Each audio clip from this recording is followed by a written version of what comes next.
All right, what's happening, everybody? Welcome to the ASAP Afternoon Blitz, Thursday, January 12th, 2023. Sorry, I'm trying to figure out what my dog was doing. But anyway, welcome to the show. We're joined by Jay McLovin. How's it going, Jay? Oh man, it's going well. It's going well.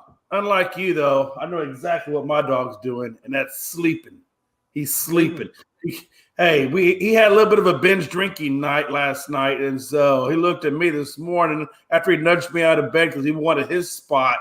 Yeah, so he's basically telling me today, hey, don't bother me because I am unavailable. Just like Deontay Kelly, I'm unavailable, baby. Except when I want to show up. Except when I want to show up. Other than that, I'm unavailable. Hello, how are you guys?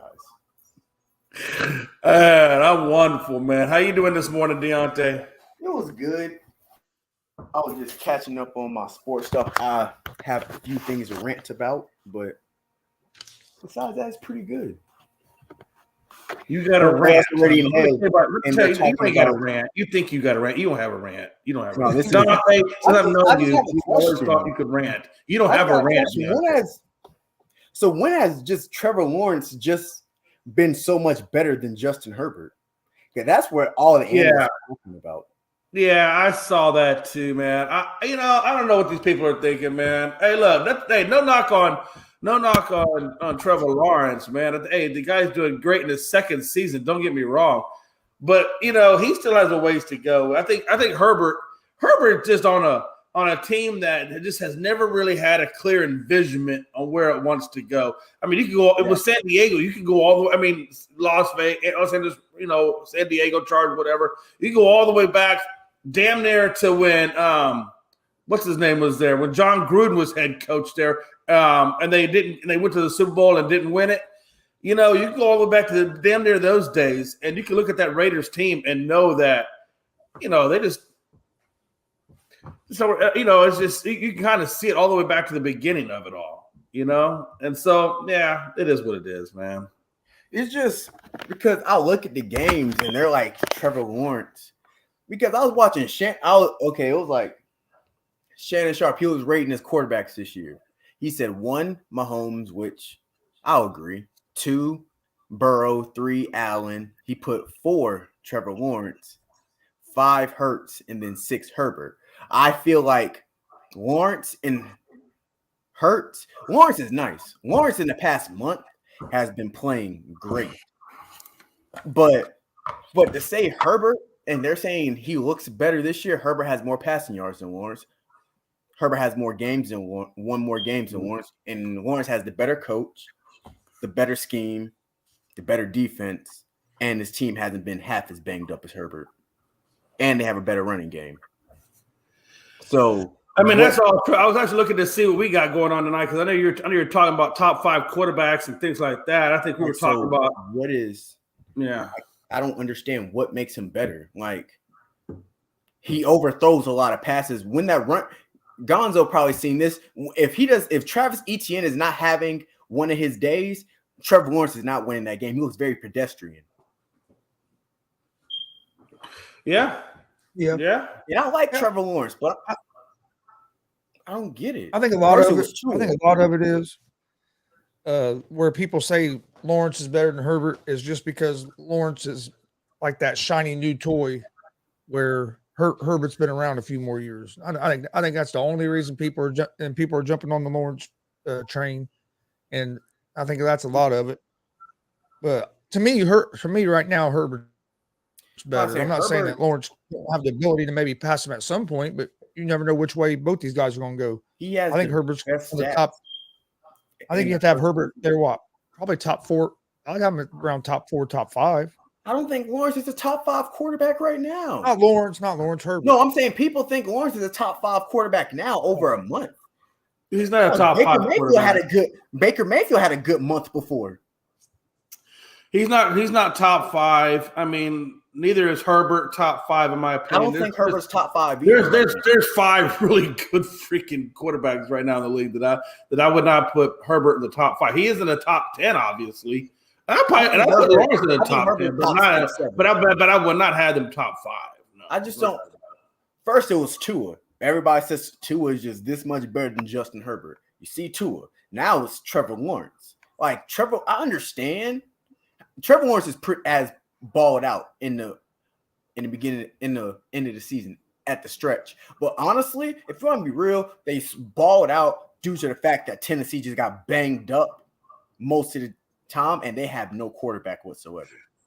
I think if Herbert makes the top 5 list, it would probably be the top 5 list of quarterbacks that are most pressured to win a Super Bowl because of how long you've been in and the tools that you've had at your disposal, and you still haven't, you're still looking kind of weak. I mean, look at the Chargers, man. I mean, they're fighting just to get to the damn playoffs. I mean, it's not really top 5 under pressure.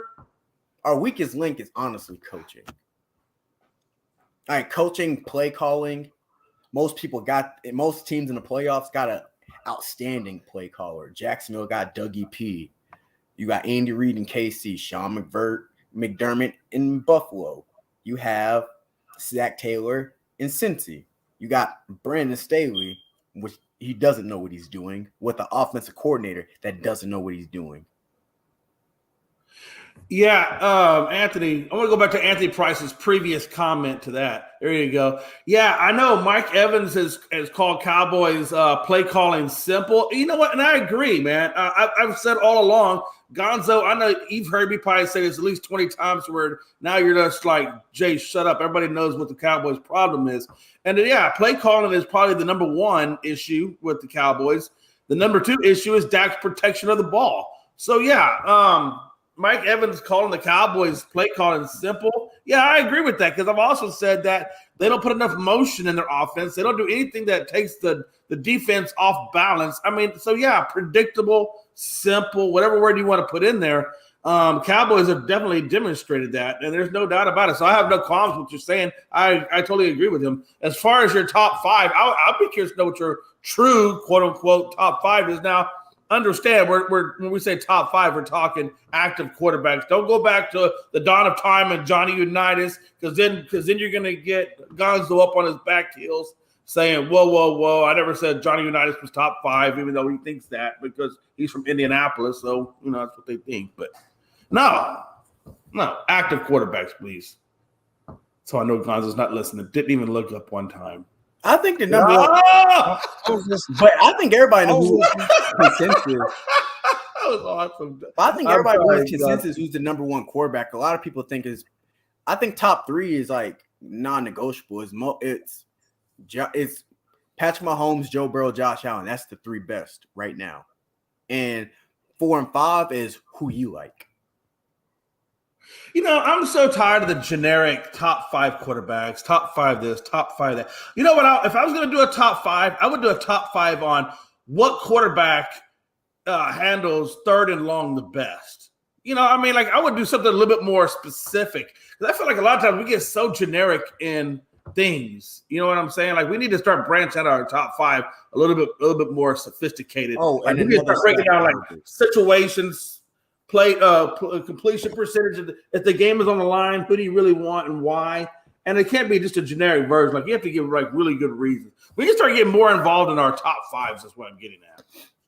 I think a lot of people with the top 5, but the problem is like they don't tell a lot of the deficiencies in some of the position. Like I think Josh Allen is a top 5 quarterback, but Josh Allen has a red zone interception problem. Justin Herbert is a top 5 quarterback, but he has sometimes a problem trying to throw a ball in a tight window. Same thing. Dak has top 10, can play as a top 10 sometimes, but then Dak is just very inconsistent. It's like some quarterbacks. Dak's played top 10 football before. Dak's lucky to be in the top 20. Oh, no. I don't think Dak's regressed, but he's played top 10 level before. There's been points Dallas was one of the best teams in the league. Then they screw up against Aaron Rodgers. I don't know. I've never, when I look at Aaron Rodgers, granted, I understand he has a Super Bowl. You know what? Who else has a Super Bowl? Mike freaking McCarthy. And I freaking hate Mike McCarthy too. I'm not sold on Aaron Rodgers as being top 5. I'm just not. Like I said, the other 3, Mahomes, Allen, I think Hurts is playing freaking phenomenal right now. Well, You know, there's a lot of quarterbacks I think that are playing better than Aaron Rodgers. Hell, he's not even in the damn playoff.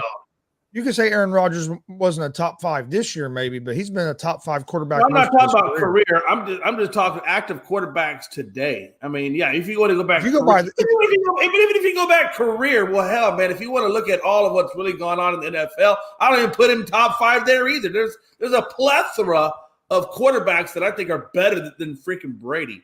I mean, not Brady. Excuse me, I apologize. Better than Aaron Rodgers. I mean, honestly, there's a plethora. Hell, I'll even go back to Troy Aikman, my old Cowboys. Troy Aikman wasn't better than Aaron Rodgers talent-wise. I don't know. There's not a lot of guys. Let me ask you a question. How many rings does he have again? Yeah, I'm going to go there because you know why? How many rings has Aaron Rodgers cost? Yeah, Troy Aikman and Michael Irvin. You can't go by just rings, Jay. Yeah, Michael Irvin, but he also had Devontae Adams. He also had Jordy Nelson. You're saying Terry Bradshaw of wide receivers. Wait a minute. You're saying that go by rings. You're telling me Terry Bradshaw, talent-wise, was one of the best quarterbacks to ever play this game? Well, Terry Bradshaw is Terry Bradshaw. And the immaculate talent-wise, he's not one of the best quarterbacks to ever play this game, Jay. I can't believe that. I can't believe you said Terry Bradshaw doesn't belong in there. I didn't say don't belong. You still got to have a field general. Where does your team go without the field general? Where does it go? Where do the Steelers go without Bradshaw being there? Who could have done better than Bradshaw? What I'm saying, I'm not saying Bradshaw wasn't great, but what I'm saying is if you're just going by rings, you can't do that. I'm not saying that's the end all be all. You're telling me pure talent throwing the football that Terry Bradshaw not a lot of guys better than Aaron Rodgers talent-wise. There's not a lot of guys. If you think that, I want some of what you're smoking. Okay, you tell me what you're smoking. Give me some instances where you think Terry Bradshaw didn't do what Terry Bradshaw should do. Give me some instances. Terry Bradshaw was good. He's great. But I'm saying by talent-wise, he's generic. He didn't throw the ball better than Aaron Rodgers. I don't know. You give the guy one ring, and you guys think this guy is better than slice bread. The dude didn't even make it out of the playoffs to get to the Super Bowl last year. When's the last time you've seen Aaron Rodgers in the Super Bowl? No, just tell me this. When is the last time you've seen Aaron Rodgers in the Super Bowl? I'll wait. It's been a minute. When? When was the last time? 2011, 2010. How long are you going to ride this Aaron Rodgers bullshit train? How long are we going to ride it? 20 fucking years, whatever it is. I don't know how many years it's been, but it's been a lot. It's been enough that I would have to go back and look it up. Let's put it that way. The last time he was relevant, I'd have to. Here's the thing, Jay. We didn't say. No, I'm just asking because the dude hasn't been relevant. Who's the most talented? He's the most talented guy. He's one of the most talented guys more talented ever, Jay.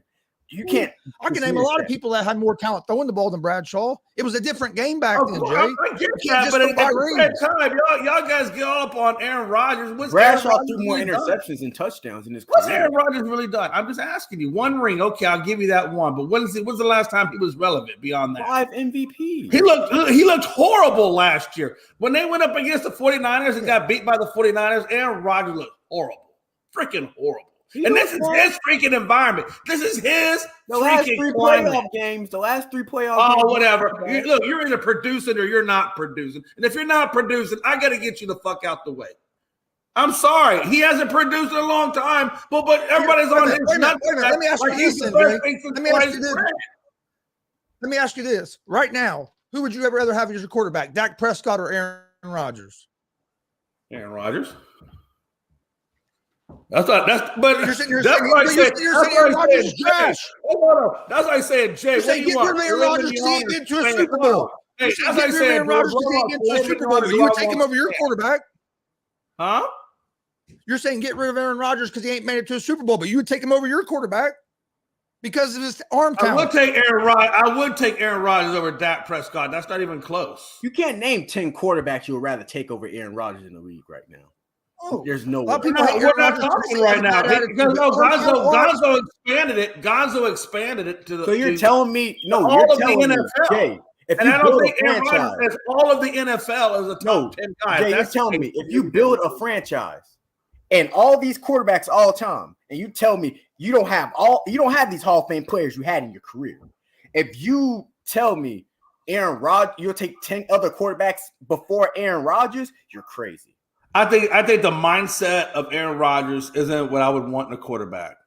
I'll take him over Rodgers What's wrong because with that? hey, I'm telling you, he's all about himself. Aaron Rodgers has always been about himself. He puts himself above the team, and anybody that puts himself above the team, I can't. I would not want that as my quarterback.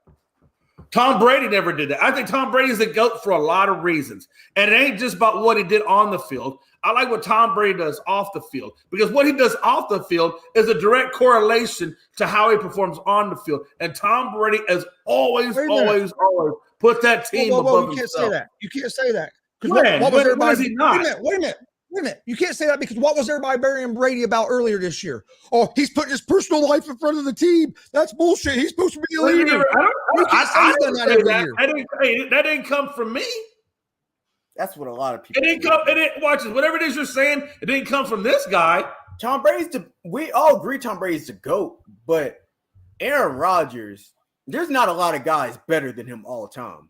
And I'm not the biggest. I gotta be honest with you. I don't agree. I don't agree with that. I don't agree with that. You got some of these quarterbacks that was beneficiaries of the time they played and the system they're on. I would say Terry Bradshaw is one of them. I would put him in top 15. I would not put him in top 10. Top 15. Top 15 means from 10 to 15. Him and Peyton's the only guy to have 5 MVPs. Really? He has the best touchdown interception ratio ever. Really? Okay. All right. I mean, hey, if you want to sit by him, go ahead. I'm just saying for me, he's not in my top 10. Troy only threw 20 touchdowns once in his career in a season. Emmitt Smith led the league in rushing. Troy, but again, the best line. Troy Aikman did not play outside the realm of what he needed to do. I think sometimes Aaron Rodgers goes, and I think he puts the team in bad situations. Okay, Troy really did not do that. Jay, you're telling me Troy's better than Aaron Rodgers, right? Now, you've had a lot of time to research, so I want 5 points to duck off your answer. No, let's do this. Troy Aikman in his career threw for 32,000 passing yards, 165 touchdowns, 141 interceptions. Aaron Rodgers in his career, 59,000 passing yards, 475 touchdowns, and he didn't start for only 4 105 seasons. interceptions with a 103.8 QB rating. He had Brett, and he was behind Brett. Aaron Rodgers is the truth, man. Oh hell no! I can't, man. Y'all are hanging low on those nuts, man. Name your receiver. If you were hanging any harder on those nuts, you'd be at the tip. You're giving me Devontae. I'll give you that.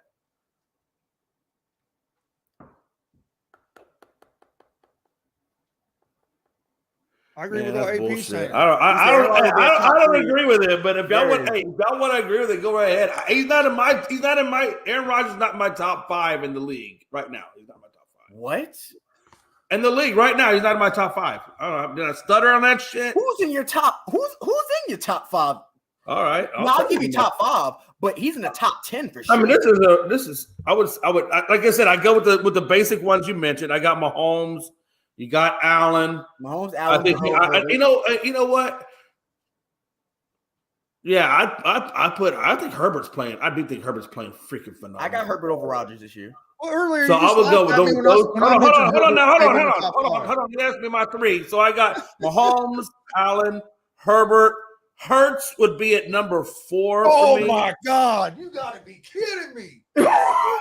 Yeah. I think. Hey, let me ask you this. Hurts got a better team. Right now, we're talking right now. We're not talking embodiment of work. We're not talking embodiment of work. He asked right now. And I'm sorry, Aaron Rodgers is not anywhere near the playoff realm. And Jalen Hurts is what, the number 2 team, number 1 team in the league? Come on. I know that probably offended you. I know you probably don't like to hear that. But next time I said, Aaron Rodgers is sitting on the couch and Hurts is playing. So what? I just named. They have 7 Pro Bowlers and possibly 5 to 6 All Pros on one team.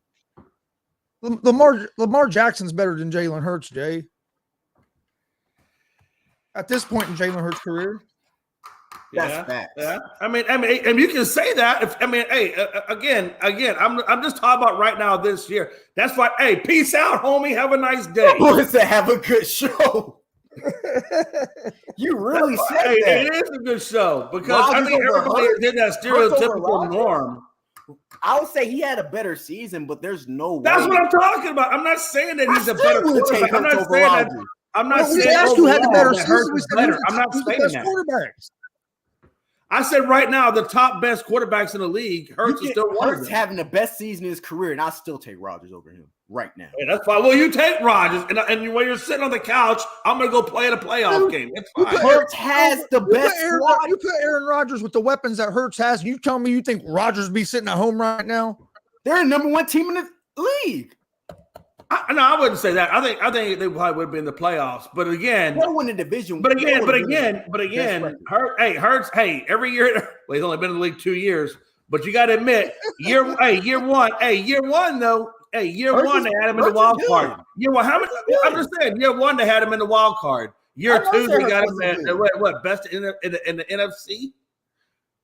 I'm just asking the question. I mean, hey, a lot of people would have folded under that kind of pressure, and I think Jalen Hurts has shown that he doesn't fall under that pressure. So for me, I think he's an upcoming guy. I think Hurts is upcoming, and he is having a great season this year. He is. I don't care what y'all say. Go look at his rushing yards. Go look at his passing yards. He's an upcoming guy, but I wouldn't put him as top 5 quarterback in the league.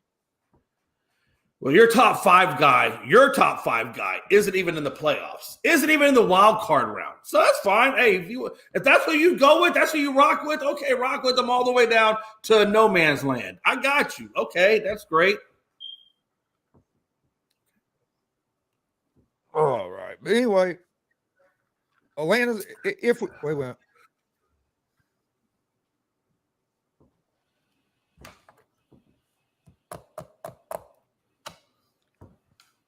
Atlanta's going to be the looks like it's going to host the AFC Championship game if it has to be a neutral site. You guys think that's going to be?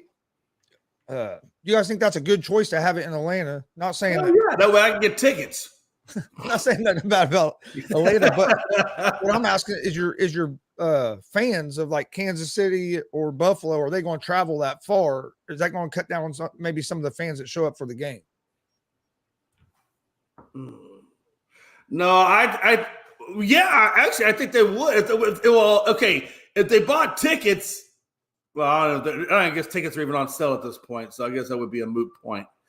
But yeah, I think they would. I mean, if you got that kind of money to spend on those kind of tickets, you probably got the money to go travel, I would imagine. Wouldn't you think? I mean, otherwise, what are you doing? Spending all that money and you can't afford nothing else. Well, not just the money to travel, work schedule. You know what I mean? Just different things, but. Yeah, I don't know, though, Gonzo. If I'm going to a title game, watch this. I'm sorry. I'm not feeling good today. I'm just saying, of course, I'll be the same guy that's out there, with the face painted and everything. And look, hey, people will find a way. If you really want to go to something, ain't no work going to stop you from going. I promise you will find a way. Yeah. I will pay a little bit of money to take my shift, whatever the case may be. People will find a way. And if nothing else, just remember, Aaron Rodgers got top 5. That's all good. Oh, shit. You're crazy if you think Jalen Hurts is better, man. That's all I'm saying. I don't think over the career, no. But this season, I do think he's performed at a pretty damn good level. And I can't, again, I want to emphasize, I'm only talking about this specific season. I'm not going back 5 years, 6 years, 2 years, whatever the case. I mean, that would be unfair to both quarterbacks, right? Because how do you compare Hurts to, Aaron Rodgers' body of work? I mean, that's unfair to him, and it's unfair to Aaron Rodgers because how would you compare this young rookie? I call him a young rookie because he's only in his second year. So he's a rookie out of transition into sophomore, whatever you want to call it. So it'd be unfair to both of those guys to truly compare their bodies of works together. But I think if you compare this one specific season, I do think that Hurts is a little better.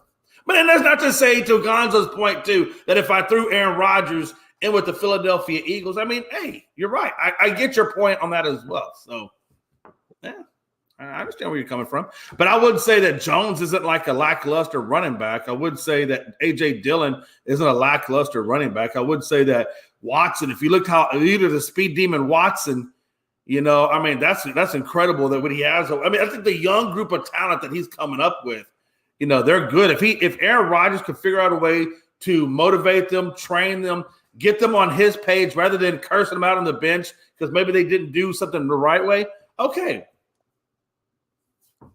But then again, it's not the quarterback's job to develop talent. He just throws the ball Here's my and they're thing. supposed to catch. Let me ask you this though.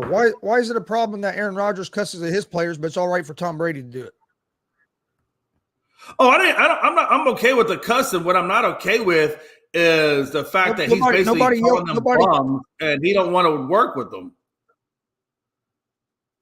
No, what I'm saying is him yelling at a bunch of rookie receivers for the most part. You did have Cobb in there, but Cobb was injured for the most part. You did have Lazard in there, but even he was hurt. So primarily he's dealing with mostly rookie wide receivers. So they're going to make rookie wide receiver mistakes. I'm not telling you can't get on them, but what I'm saying is what are you doing behind the scenes to get them ready for the next game so that way you can advance higher.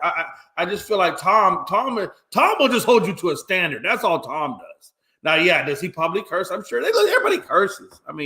I take cursing out of those tablets. Everybody curses. Gets on him off the back. I never got on Aaron Rodgers about the cursing. I just got on to Aaron Rodgers about the lack of him developing his guys. Rather than tear them down, build them up. Show them what to do that they're not doing. Don't build his guys up in practice. Have you heard anything? Have any of the players come out and said good things about him? I've never heard a lot of players come out and talk about how. I think what he does on the field, and what has he done off the field? I heard about how he talked about them. Oh, they're just a bunch of rookies. I can't do this. I can't do that.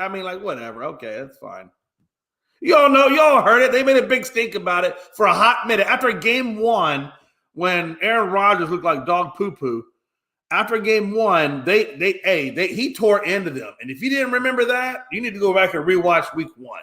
He was holding them accountable. He's holding them accountable, just like Tom Brady does. Accountability. Do your job. No. Did he hold him accountable? Yes. But the way in which he did it, I don't know. He's talking to them like they're a bunch of experienced veterans, and they're not experienced veterans. For many of them, it was only their first game, especially Watson. That was only his first NFL game. Okay. Yeah. But when you're in the NFL, you're expected to catch a wide open pass when I nobody's get that. And I'm okay. Again, I'm okay with him, saying, hey, what the fuck? Why aren't you catching this shit? But I'll also be okay with if he develops them in the behind the brain scene. So yeah, I'm okay with you breaking the Microsoft tablet. Come on. I thought it was dumb to fine them for tablets anyway. The NFL has a contract with those guys. You don't think they get that shit on a discount? Come on. Hell, it may even get them for free because they're advertising their product. So let's not act like that tablet is like a Maserati or a Lamborghini or something. No, but what I'm saying is if Aaron Rodgers was breaking tablets, the media would go crazy. But when Brady does it, the media. Well, and some of it, I do think some of it is just him being Tom Brady. He's the GOAT. He's what everybody looks up to. So I think sometimes when you take on the title of GOAT, you get all the accolades, but you also get a lot of the scrutiny. Hell, LeBron James is the same way. I've been one of them. I scrutinize LeBron all the time. I admit it. So again, I think, when you're considered a GOAT or when you're considered extremely good at your profession or you're really extremely famous at your position, there's going to be a lot of that comes on you. And you know that. We all know that. Hell, the guy married freaking Giselle. Have you seen Giselle? When you got a wife that's that hot and you're going to say, you know what, screw it, I can get another one. There's going to be a little scrutiny on that, Tom. It is what it is. Deal with it. Damn. Wish I had one Giselle. I do have a Giselle. Melanie's beautiful. Melanie is my Giselle. God, she's such a hot knockout, man. But no, what do you think about the game being in the NFC Championship? My bluish hue. I think that was I don't think they had a whole lot of options because of trying to find stadiums that were open. Like Indianapolis was a talk, but Indianapolis has a big volleyball tournament that brings in 40,000 people or something going on. And then I think Detroit was another destination they talked about, but they had that stadium wasn't available either. So I think that's a problem they ran into is finding the stadium I like to see them go to stadiums though that don't have as big a markets. Like, Miami has a pretty big market. Dallas is a pretty big market. Those guys, they're doing well on all their dollars. I like to see them go to smaller teams, like maybe even like Jacksonville, because Jacksonville, those types of teams, they don't have as big of a market. So I think it does a lot for their economies when they come through there. Well, so I wouldn't mind seeing some of the smaller market teams get those opportunities. Well, it's been hard for them to go to Jacksonville this year before the AFC Championship game because Jacksonville would have been. I'm just saying stadiums like that. Stadiums like that. No, I get that because the Falcons. But the Falcons have such a good economy in Atlanta. Seriously, hot Atlanta. Man, them Falcons should be like the damn Yankees of the American League. They got money. Arthur Blank, he's no cheap guy. That dude's got money. That city has money. Oh yeah, that Mercedes-Benz stuff, the AMG stuff, that stuff's expensive. I really thought they might have put it in Vegas. I can see Vegas being a spot. But Vegas is still just because Vegas, it's big. That's just gonna be. Yeah, but but how big of an attraction it is, and you get so many different fans there. I just thought that might have been a spot, but Atlanta's good. I get your point because you get people from all around the U.S. Hell, you get people all around the world that go to Vegas. So you're gonna have a plethora of different people there, not just people that live in Vegas. So yeah, I get that, and it is, and that would blow up financially. Vegas would be a windfall financially. Yeah, New Orleans could have been a spot too. That it's a good tourist attraction. It could have been probably a good spot too. Yeah, if I'm the NFL, right? I know that the whole thing is my business, right? Every team in the NFL is my business, right? All the markets are my business, right? Because all those markets are the ones that drum up business collectively, for the NFL. So I would probably put the NFL. Or I would probably put those types of games in cities that don't have necessarily the biggest team following, right?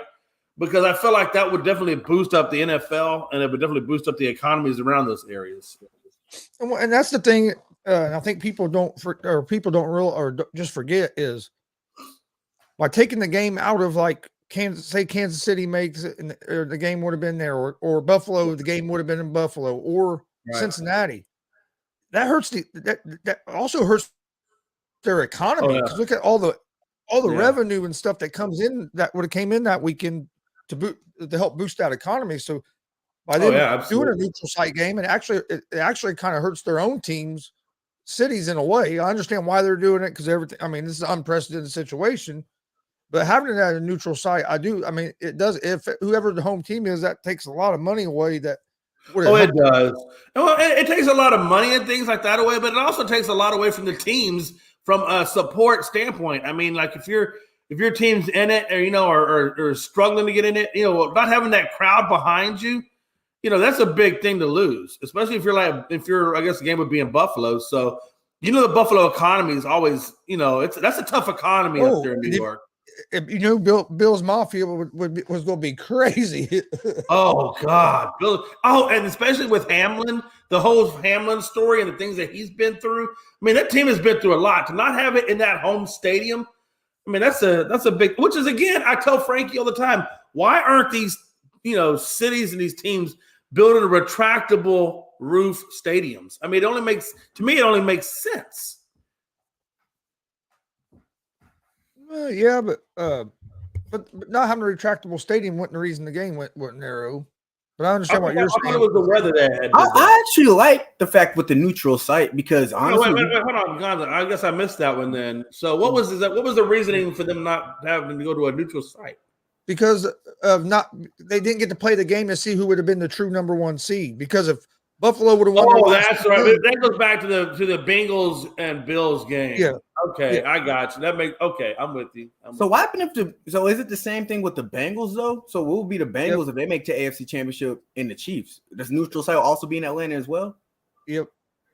I'm not gonna lie, I kind of like it. You see which team is actually better without the home field advantage. Because all three of them teams still had a chance to get the number one seed when that happened. They decided if any three of them teams were in it or playing each other, it was going to be a neutral site. Okay, I like the neutral site thing. I actually do. I like it better than them replaying that game. Honestly, I think for the team itself, it's good. But at the same time, for the team itself, it's not good. You know what I mean? I mean, it's not good because, like I said, from a financial standpoint, it really does hurt those cities, both in Cincinnati or all the ones that are affected by it. It hurts them. And so I get it. They're trying to rectify one thing with another thing, but sometimes that rectification can really bring more harm to the league, more harm to the cities than what that record would be. I mean, if I'm the Bengals and I know that I'm not in the AFC whatever game, what the fuck do I care if it's at a neutral site or not at a neutral site? Yeah. Well, they were just trying not to give because if Kansas City got the number 1 seed and they got because they played one more game than them two teams, they were just trying not to give another team an advantage because them teams didn't get a chance to play the game. Who had the better record? Didn't Kansas City have the overall best record in the thing though? I thought Kansas City was the number 1 seed, weren't they? If the Bills would have won, Bills would have had the number 1 seed. Yeah, if the Bills would have won the last, that's right. They would have had the same record, but the Bills had the tiebreaker. And also, if the Bengals would have won, Chiefs would have had the number 1 seed, and the Bengals would have had the number 2. So it changed a lot with that game because the Bills most likely would have locked the number 1 seed, and the Super Bowl would have went through Buffalo, which I think they wanted. It's been one of the craziest last months of the NFL season I think I've ever remembered. It would have been best for everybody had they just pushed the playoffs back 1 week, played that last game, get it out of the way, and then let's go and have a legitimate, quote unquote, legitimate playoffs. None of this, I got to move it here or I got to move it there. No, play the one damn game and let's move the fuck on. Damn. To me, it just doesn't make sense. Yeah, I'll be honest. I'm not a big fan of the way they end up doing it. You got 2 weeks for a Super Bowl. I don't want to wait 2 weeks for a Super Bowl. Off week. Yeah. That's what I was saying. You had the off week, push it back, not have 2 weeks before the Super Bowl. I'd rather have just 1 week, and then that way, God. But I get it. It's all about money, man. They want all them days in between to run their little ads and run whatever they're going to run before then. So all the TV networks and people like us, that's all we're going to talk about for 2 weeks is the Super Bowl. Oh, absolutely. Absolutely. There's no doubt about that. So yeah, you're right. It's all about money. Derek Carr came out today and said goodbye to the Raider Nation. Where do you think he's going to end up at? New York to the Jets. Jets. I think that's the best option for him. You got receivers that can play with Garrett Wilson and Elijah Moore. You have a nice little running game with Breece Hall when he comes back. You have Robert Saleh that's worried about the defense, and defense is playing outstanding. You got Sauce Gardner, Quinn Williams. You have a lot of good talent on that team. I think the New York Jets is the best possible situation for Derek Carr. I think to answer that question, I don't know, man. I think from a player, from a comfort level, playing in the warm weather would be a lot more comfortable than playing in the winter. But from what's the word I'm looking for, man? A deterrent to shake up the game a little bit, then obviously cold weather would make the game more interesting. So I don't know, man. They both appeal to me for different reasons, but if I got to be there, if I'm out there, whatever, I want to enjoy the experience. I'd rather go to a warm weather than a cold weather Super Bowl. But I think with the team he has, though, I think the problem. I don't think that's a good one to the Saints. I don't think it was Carr was the problem. It wasn't Carr the problem in Las Vegas. I think the organization failed Carr more than Carr failed the organization. I mean, that's pretty obvious, right? I mean, but no, there's people that actually think Carr very. I can see maybe the Saints just because if they. No, I see the Saints. Saints heavy. I see Saints. I can see. Yeah, I honestly can see Indy too. That's where I think he's going to end up is Indy, but I'm kind of biased. I think I can see him in Indy. Indy needs a game manager. They don't need a star quarterback. They need a game manager because how their offense is set up. New York, I think New York. You don't need Derek Carr to just keep throwing the ball. When it comes down to New Orleans, the same way. When it comes down to Indy, I think it's going to depend on who they hire as the coach.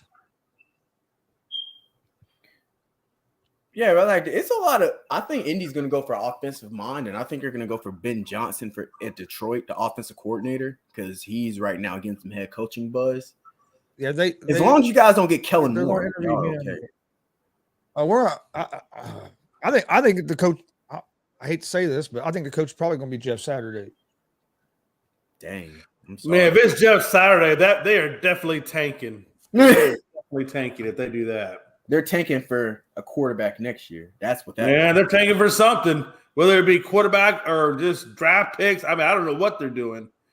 I mean, honestly, I don't know what the Colts are doing. I mean, if you think Jeff Saturday and you don't even. There's no I think the way, Colts would have a very form. hard time. The Colts would have a very hard time making a case for Saturday as head coach. And even if, I mean, because there's a plethora of minorities coaches that are out there that are lights and years ahead of Saturday. So you'd have to do a lot of good explaining as to why you would keep Saturday as your head coach and not hire one of the well overqualified minorities that are out there. That would be a very hard thing for them to claim. There's no way, shape, or form that you could tell me Jeff Saturday could be a good head coach in this league as of right now. He has no experience other than this year. Oh, yeah. Oh, no. No, I'm not saying he should be. What I'm saying is I can see them keeping him there, getting a new offensive coordinator, putting a better staff around, more experienced staff around him. I can see Irsay trying to do it a different way. I hope they go after Sean Payton, or like I said, I'd love to have Jim Harbaugh. But would you want D'Amico Ryan from the 49ers? I'd be all right with D'Amico. I think D'Amico is going to be a good head coach. I said the same thing. I said Staley had fire. I said there's only like 3 coaches, honestly, that I'm like, okay, I'm fine with him instead of Staley. Just from a lot of stuff. If you bring in D'Amico Ryan as your head coach, and then you had a really badass offensive coordinator, that's a very good team. You could really make that team.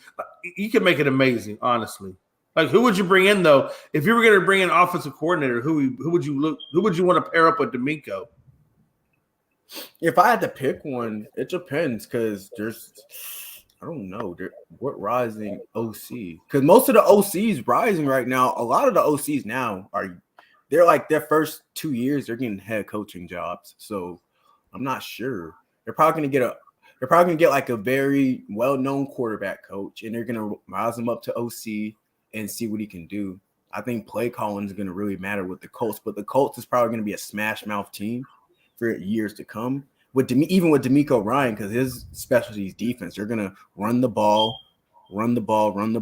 play action pass, and they need a quarterback that can make those throws to the Pittmans, to the Philip Dorsetts.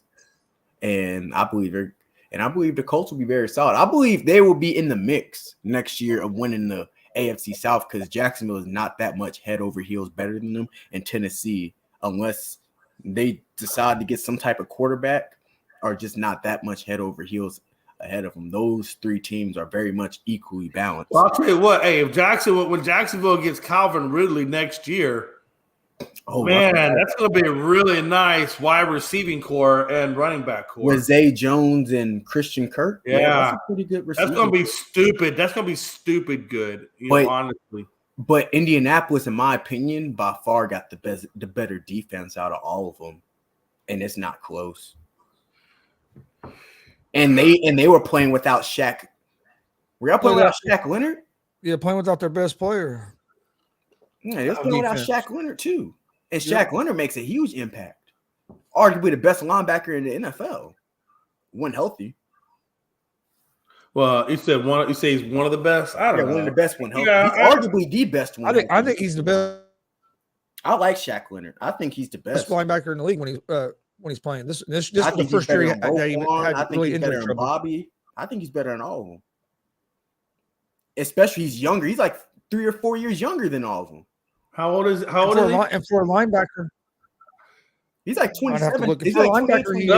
I think Micah Parsons is a lot younger. Micah Parsons is maybe 22. You like Parsons over Shaq? 21, 22. I mean, he's young. That's a good one. Parsons over Shaq Leonard. That's a good one. Well, I'll tell you what. You know what makes him good is the fact that he can play anywhere on the field. He's not just into one spot.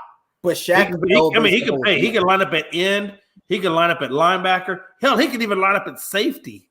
I love Michael Parsons. I don't think he's better than Leonard yet.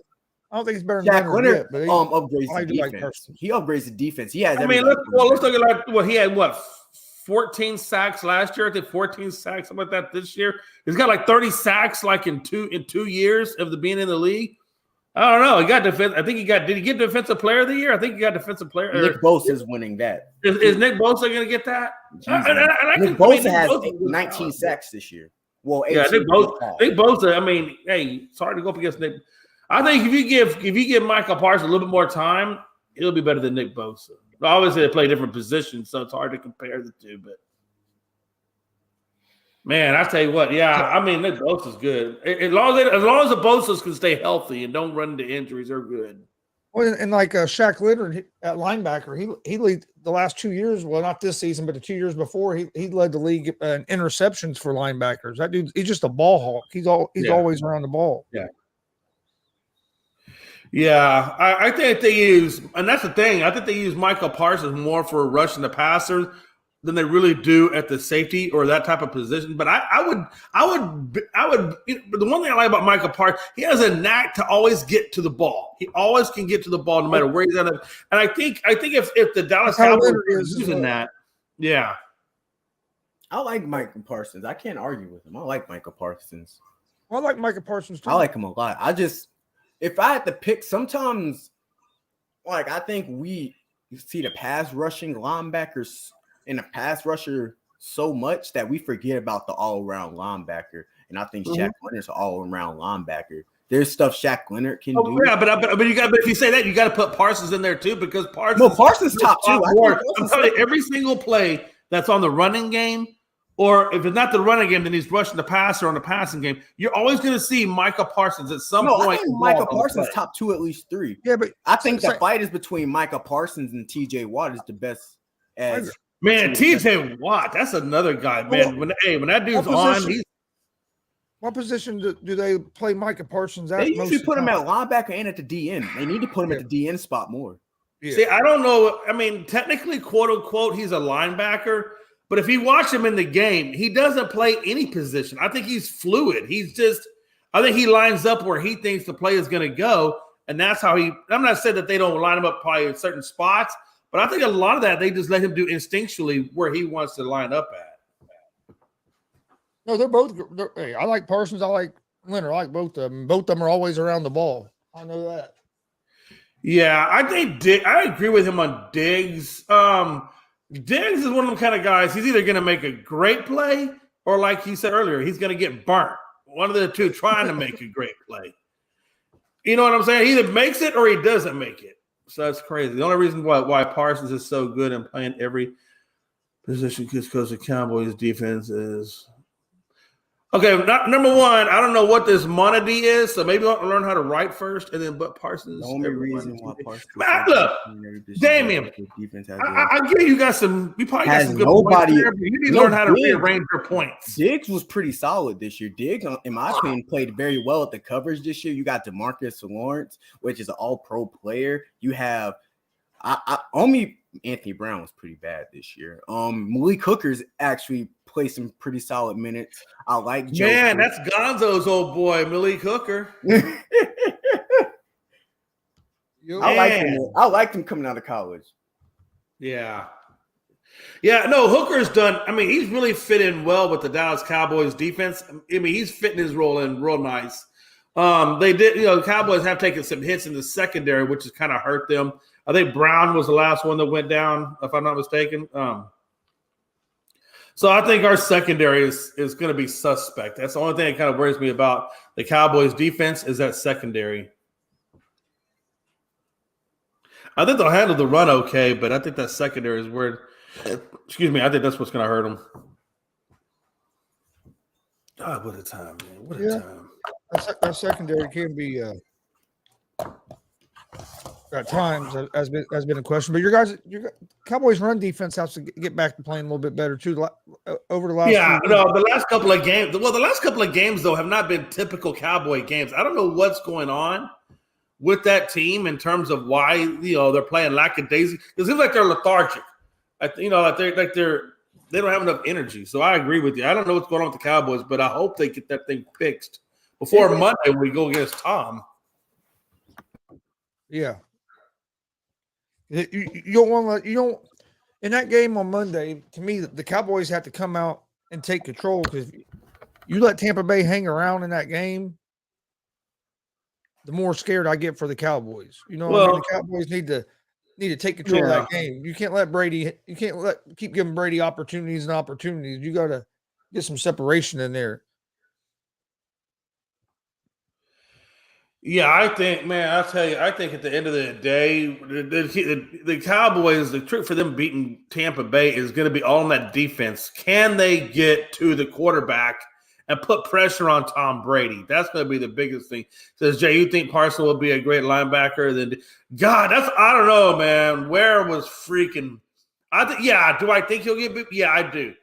And don't get me wrong, man. Hey, Ware is freaking phenomenal. And what he did with Dallas was freaking phenomenal. Don't get me wrong. I'm not saying that. But I think the way that they use Parsons, or the way that Parsons can be used, and the multivarious roles in which he can be used in, is what makes him better than Ryan's, right? It's not like you're going to line up Ryan's in the safety or with playing on a cornerback or something like that. So I think Ryan, as great as he was still kind of limited in his capacity. I think that's what hurt me. So you like Quinn? Yeah, I think Quinn. I like Quinn as y'all D coordinator, but it's crazy how he's getting the head coaching. Oh, you talking about Dan Quinn? Yeah. Man, I'll tell you what, man. I would not be surprised if he gets offered a head coaching job pretty soon. Everybody, I hope not, though, because I like what he's doing on our defense. But I was gonna say, it sounds like he's gonna get interviewed for a coaching job this season. Yeah, I would. If he was not in the coaching pool, to be, I would be shocked. I would be shocked if he's not in the coaching pool. I think Denver might be a spot for him too. I don't know. I know they're looking at Harbaugh, they're looking at Peyton. But I think they should definitely look at Dan Quinn as well. I think the biggest job for them is going to be finding out that offensive coordinator spot. Who's going to be their offensive coordinator? Did they fire the offensive coordinator along with Hackett, or was it just Hackett that got fired?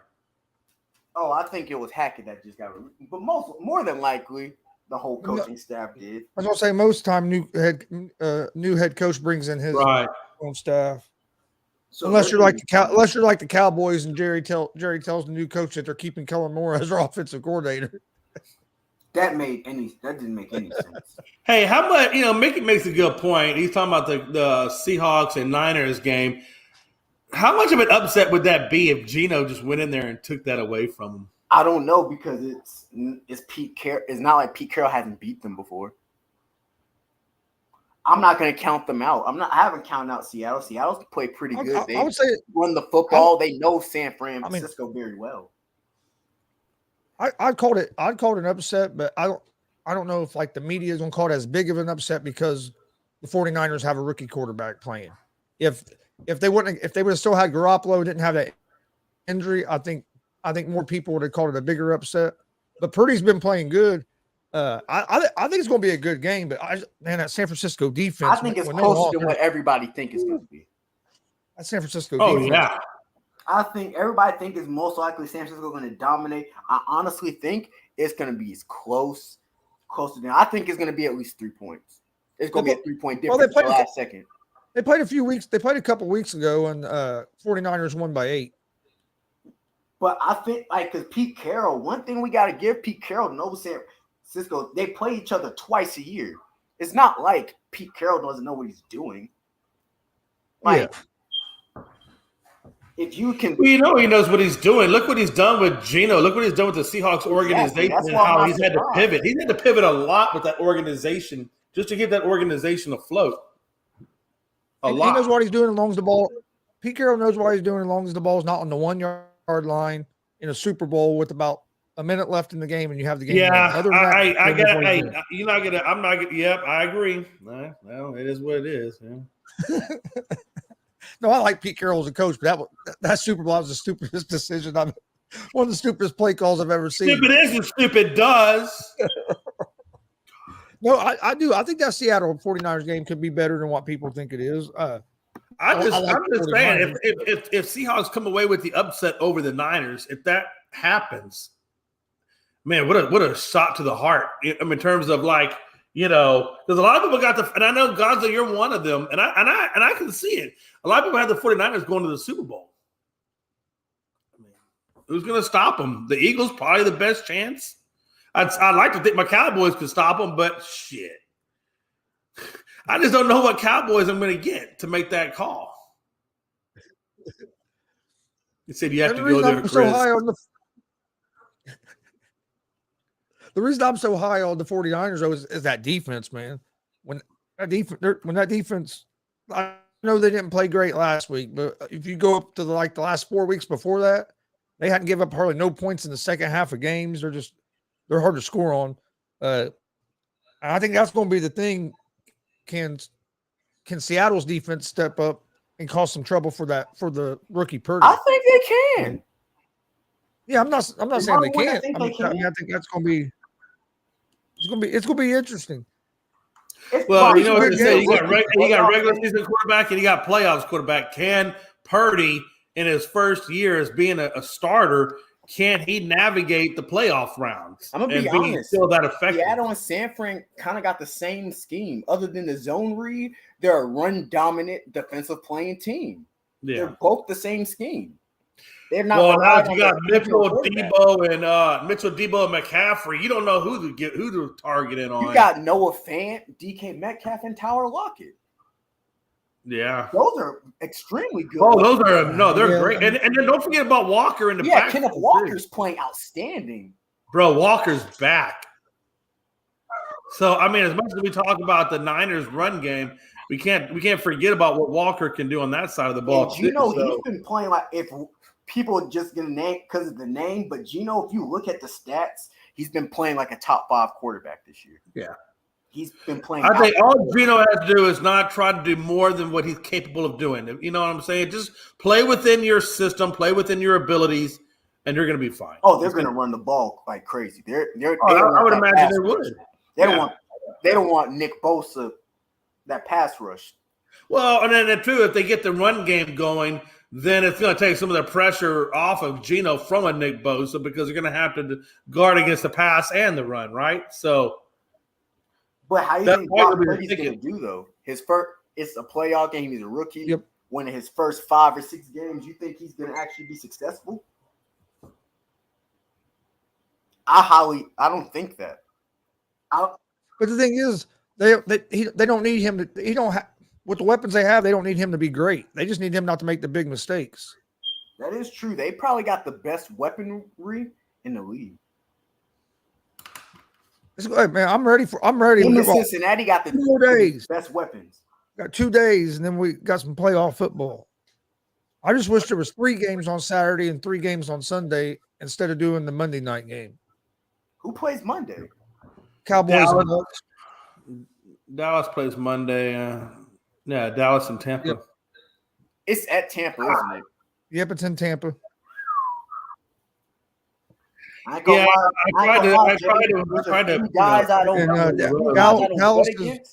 Dallas is 0-7 against Tom Brady all time. Yeah, Gonzo. I know your sports show's coming up. There's a few guys I don't bet against, and one of them is number 12 because he always has a chance to win. Oh yeah, number 12 does. But again, if they get pressure on him, which they can do that, if they get pressure on him. I look for Brady to have a long, hard day. Dak is going to give him the ball at least once or twice. Well, but again, those were my keys to winning, right? As long as that defense puts pressure on Brady and Dak, for the love of God, cannot throw an interception or at least minimize it, then I look for and again, what's the other thing that really kills the Cowboys a lot is penalties. They've got to avoid all those penalties. Last year. I mean, Dallas had 16 penalties in the first half alone of that 49ers loss in the playoffs. So, when you're doing 16 penalties in one half, it's like, come on, man. How are you going to win a game when you're turning like you said, turning the ball over or putting yourself in bad field position? I mean, if you get 16 penalties in the first half, if they're just all 5-yard penalties, that's 80 yards in penalties that you've given up. Yeah, that's just 80 yards of penalty. It does not sound like a holding penalty is a 10-yard penalty. People don't realize. Well, that's what I'm saying. We're just talking about the basic average of 5 yards. Yeah. If it's just 5 yards, that's 80 yards. All sides, false starts, whatever. You guys get a lot of pass interferences, so y'all get a lot of automatic first downs. So it gets was it like one game Anthony Brown had like 3. They kept calling offensive. Yeah, he had quite a few. Yeah. He had quite a few. But I think you take away that first half, or take half of those penalties away, and I think Cowboys could have came away with the win. I think they really should have come away with the win against San Fran. But Dallas is its own worst enemy. I don't know what it is. They usually Dallas beats Dallas. It's not usually. Yeah, it's always Dallas doing. I mean, and it goes all the way back to like when Romo was there. I don't remember if y'all know that, but there was a chance where they could have gotten to the Super Bowl, but they jacked up the field goal that would have won the game. I think Tony Romo mishandled it, or the guy mishandled it, and they had to run it in or try to run it in. I'll remember that because I ain't gonna lie, I was laying on the ground cracking up when that happened. Yeah, I'm like, how do you let something like that happen, man? Like, come on, man. At some point, we have to get past the stupidity and start actually, playing good football, or at least consistent football. AP says Dallas is going to have more holding calls than false starts. You don't want that because a holding call is a 10-yard penalty. Look, man, AP, he's a Washington fan, okay? He just trying to throw hate out there. That's all that is. That's just some hate. That's okay. Listen, I'd throw some hate out there too. Because you know what the W on the side of the helmet means? No, seriously, do you know what the W on the side? It doesn't stand for Washington. You know what the W on the side of the helmet stands for? What the fuck? That's what it should be. What the fuck? WTF on the side of their W for worried. What W for worried? Worried. Whores. They're just a bunch of whores. I don't know. I like Dallas. You guys y'all always have a chance. It's the fact that you guys always beat yourself. That's why people hate Dallas. Because you guys be having a chance, then y'all somehow screw. It's always like that. I'm telling you. I don't understand what it. I don't know. I'm convinced there's a curse on the Cowboys. I don't know where this curse came from. Maybe it was the Jimmy Johnson curse letting him go. I don't know, but there's a curse on the Cowboys that they just have not been able to shed since the Super Bowl that Barry Switzer got him to, and I should say helped them to, because Jimmy Johnson, Switzer was just the manager of that team. Well, that's what I'm saying. That's what I'm saying. But I'm saying that was the last Super Bowl time, and then after you look at that, it just all went to shit after that. I don't know if y'all can get through Tampa. Who y'all got next if y'all get through Tampa? Philly. I think y'all can get through Philly if y'all play. This is gonna be the first time. And I'm okay with that. I'm okay with playing Philadelphia. Look, you cannot be afraid to play. The better ranked teams. You've got to want to play. If you're going to win a Super Bowl, you got to want to play teams like that. Those are the Super Bowl mentalities that you want to have. Yeah. The only team that, honestly, the NFC, everybody got significant weaknesses. Dallas and Eagles is the run defense. They're both not as good as the run. San Francisco is the quarterback. You got Seattle's inconsistent on defense. The Vikings defense is horrible. What's another one? The Giants. They're the Giants. Daniel Jones is their quarterback. Yeah. That's the problem. But I can see and me and Gonzo talked about. I can see the Giants upsetting the Vikings though. I can too. Yeah, I can see that happening. I'm sorry, stat guy, but you guys, when we realize you're like, oh, the Vikings can do it. Y'all miraculously somehow fail everybody expectations. Vikings is like that. You have My Chargers are like that every year for me. Cowboys should start. Shut up. I put that one up there for you, Jay. Shut up. Yeah, that's all right because I'm putting him back in Cooper college. Rush? I understand Dak isn't the best guy, but we got to stop making it seem like Cooper's just better than him. The reason he's the backup. Man, you know what? I agree. Golly, Pollard is such a dynamic running back. God, I hope Jerry Jones doesn't screw it up. He better give him the contract extension. Let's get this dude wrapped up and signed, sealed, man. We cannot lose Pollard. If Jerry loses Pollard, I'll be so pissed. Let me see what you guys think of this. Dan Orlovsky came out with his quarterback power rankings for the playoffs. This is just the quarterbacks that are in the playoffs this season. Number 1, he has Patrick Mahomes. Number 2, Joe Burrow. Number 3, Josh Allen. Number 4, Jalen Hurts. Number 5, Justin Herbert. 6, Lamar Jackson. 7, Tom Brady. Number 8, Daniel Jones. 9, Trevor Lawrence. 10, Geno Smith. 11, Kirk Cousins. 12, Dak Prescott. 14, Skylar Thompson. Wait, this is a top 10, I guess, list of who now? All the quarterbacks in the playoffs.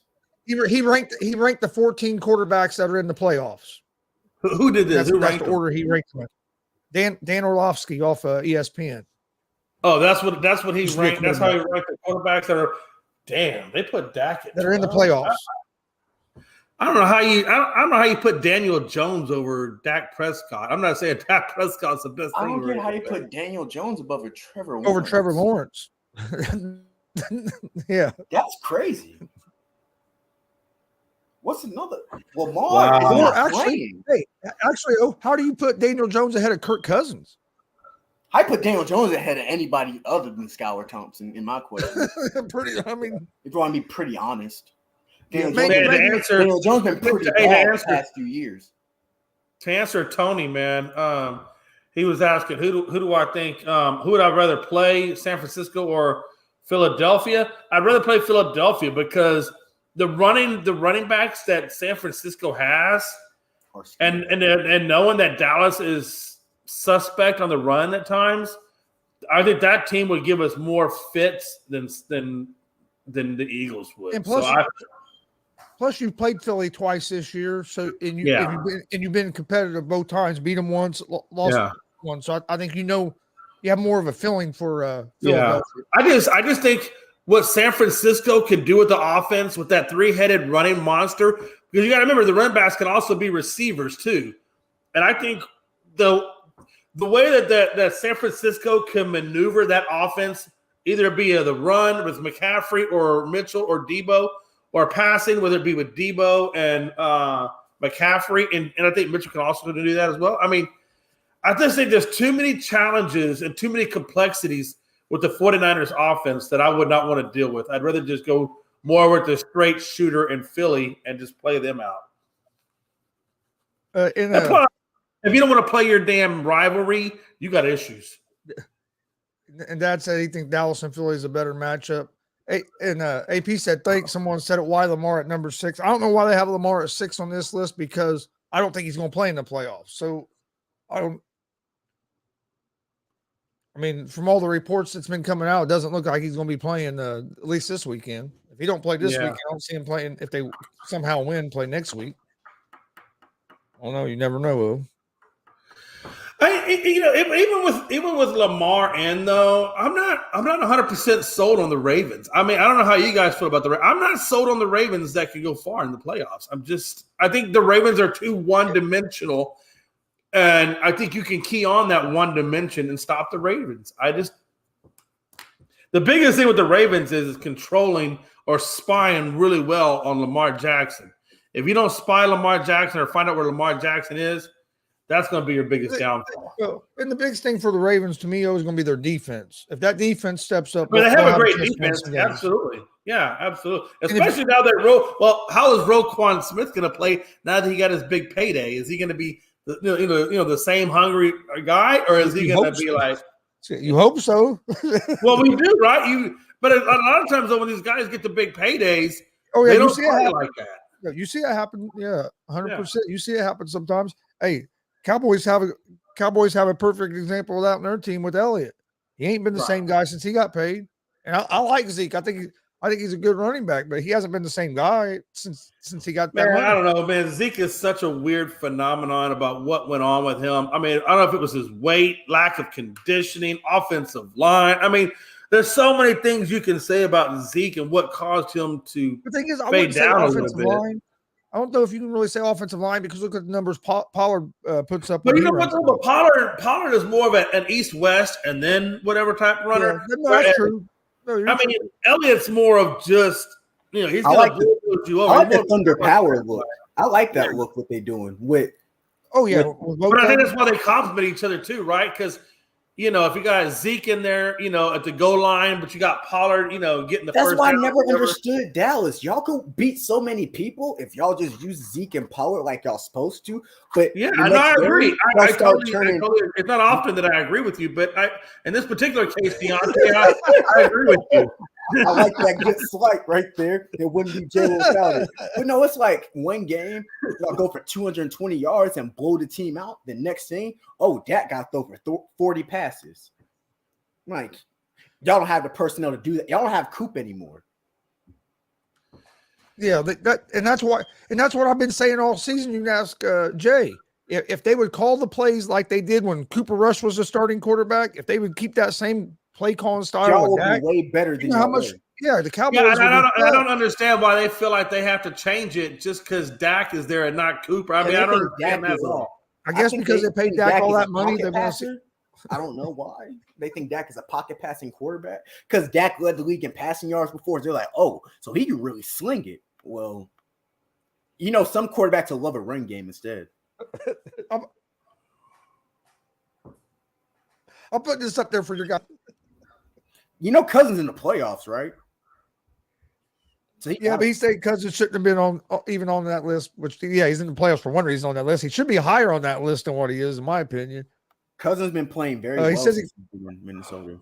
Yeah, and he says because of the weapon. Come on now, Cousins hasn't looked all that great. There's been at least 4 or 5 games where he just gave the ball away rather than even trying to score. All right, Philly and Dallas, he was bad.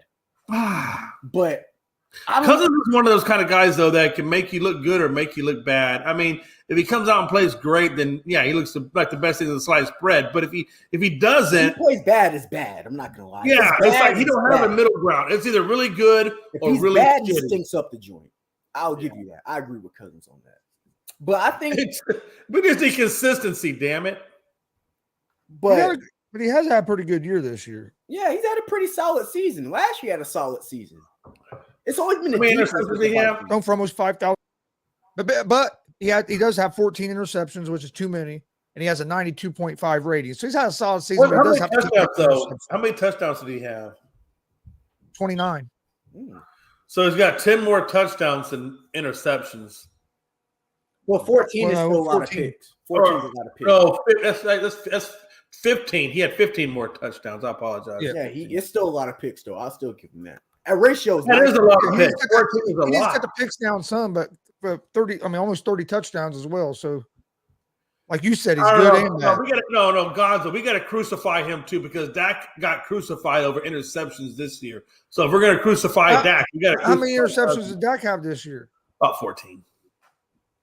He's either 14 or 15. He's somewhere in that same ballpark area. Yeah, Jay, but and that's in less games as well. You got to remember, Dak set out games, being hurt. Hold on a minute. Let me go to my consortium. So I wonder, Jay, so if Dak just stinks up this playoffs, what do you think the plan will be? But I agree. It's up and down. Dallas. Yeah. If Dallas. Hold on, I got something for Tony. Hold on a minute. Hold on, Tony. Oh shit! What the hell is he gonna do now? Oh, Jesus Christ, man. I forgot Tony was on the show, and I don't have my trusty mug that has my good Jack Daniels, so I'm going to go with the coffee this time around, and I'm just going to say shut up.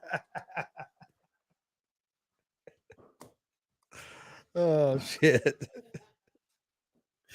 No, Tony, hey, I can say that to Tony. You know why? Because me and Tony are roughly about the same age. But I hope you guys win, because you hope who wins? The Cowboys? Dallas. I'm tired of seeing Tom. I'm not going to lie. I can't. I'm not a Tom Brady fan, but I can't root for Dallas either. So I really don't care who wins the game. But I like Dallas. I'll say I'd like to see Dallas win just because I know it'd make Jay. My father, Jay, is the best Cowboys fan because he's not one of them guys like they're going to the Super Bowl. We're not doing none of that. Jay's gonna be honest if they suck. Jay's not a biased fan. Jay will be honest if they suck. Jay blocked my dad one day. He didn't just put him on timeout. He blocked him from the whole ASAP network. Hey, what do you do? I forget what he said, but look at the bright side, Jay. Your Astros won the World Series. Later that night, my dad tried to watch Unscripted. He was trying to get on the ASAP Facebook page. It wouldn't even come up on it. It wouldn't even show it on his damn Facebook. That sounds like Jay. Jay and Mike Hughes. That's some Jay and Mike Hughes type of stuff. Hey, listen, man. Tony knows I didn't mean to block him that long. That was a total mess up on my part. I apologize. What I was really trying to do was what I do to Damian all the time. I was just trying to put him in timeout. And I think the timeout became blocked user or some shit. I don't know. It is what it is. Tony, I'm sorry. I'm sorry, Tony. How T. Yeah, I thought the block was just for like that show. I didn't know it was for like the whole damn. Of course. No, I didn't. Hey, listen. I thought it was. Hey, Gonzo. They have Malik Hooker and T.Y. Hilton. You might have to like Dallas for a little bit. Oh, that's what. You know what? Yeah, that's why he blocked him. Because he called him Damian. That is disrespectful. That's like you're basically. I think that was because pride or something. And he shot back. Man, yeah, I remember. You know what? Now I remember it. Now I do remember it. You know what? What a time to be alive, Tony. That's okay. You know what? You're one of my favorite people, so you can say what you want to say. I don't care. I don't want to blame the Cowboys. Hey, Mickey wants the Cowboys to win. He's on your side, Jay. Oh, you think if Tom loses a wild card, he's retiring? That's a good. Ooh. No, I think Tom Brady. No, I think either Tom will be a Las Vegas Raider. Don't wish that on me, Chris. I think he's going to be. I think he's going to be a Las Vegas Raider next season. Don't wish that on me. You know what, though, man? I did call. It's been maybe a couple of times. Not at all. I think Russell Wilson's going to bounce back, so that's already another top team quarterback. I think. Do you think he bounces back, though? You do think he bounces back? You think he bounces back? Personally, if Tom Brady go to Las Vegas, they're probably going to be the second best team in the division. Well, he'll definitely have his old offensive coordinator there, so he'll definitely have familiarity with the system. You have Devontae Adams as a receiver, Waller. Could you imagine that? What can he do with Waller, Devontae, and Hunter Renfrow? Because I look at Hunter Renfrow as like that Amendola or what's the other guy, Welch? He's going to do what he did for the past 20 seasons. Win. He'll dink and dunk it. He's going to win. Like the past Raiders will have to fix their defense. They'd have to fix their defense. I also think the Raiders are going to go for a trade, and they're going to trade for a first-round pick to get another quarterback to rebuild around and trade Derek Carr because a lot of them Carr's gone. I think Carr's going to be like they're going to get Carr for a top 10 pick that one of the top 10 teams that need a quarterback. Like the Jets, I think the Jets probably going to be trying to run for Derek Carr. You know, they're not a top 10 team. Carolina can go for Derek Carr because Carolina got a pretty good skills position You got a I lot of still got the Texans on there. I think the Texans could do some good stuff. I think. Oh my God, how crazy would that be? Because when the Texans first came into the league, they drafted his brother David. And could you imagine if they traded for his? They ruined David Carr's career. David Carr got sacked so many times. Bro, David Carr never had a good, honest shot, man. He was doomed from the moment he started with the Texans. Honestly, he was. That's true, but they're not going to cut him. Yeah, I can see that happening. And when they cut him, then they'll get him up, and they don't have to trade nothing for him. They're not going to cut him. You'll get it. It's the NFL. You'll get an idiot to trade for him. I seen Hollywood Brown get traded for a first-round pick. Well, you have to trade for him, but I don't know how much money. It depends on how much money would he be on their how big of a cap hit on dead cap hit would he be? I'll trade for Derek Carr. And if you trade him, you get something back for him instead of just letting him walk. I'll trade Derek. Well, that's what I'm saying. I think they're going to look for a qualified trade. Carr's not a backup. That's disrespectful. Oh no! Y'all better crucify that boy. Crucify.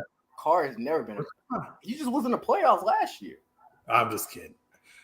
Yeah, but you know what though, and I get what you're saying. Speaking of which, Lovie Smith is gone. So what direction because in the Texans, they got to right that ship. Who do they bring in now to replace Lovie Smith? Josh McCown. God, I hope not.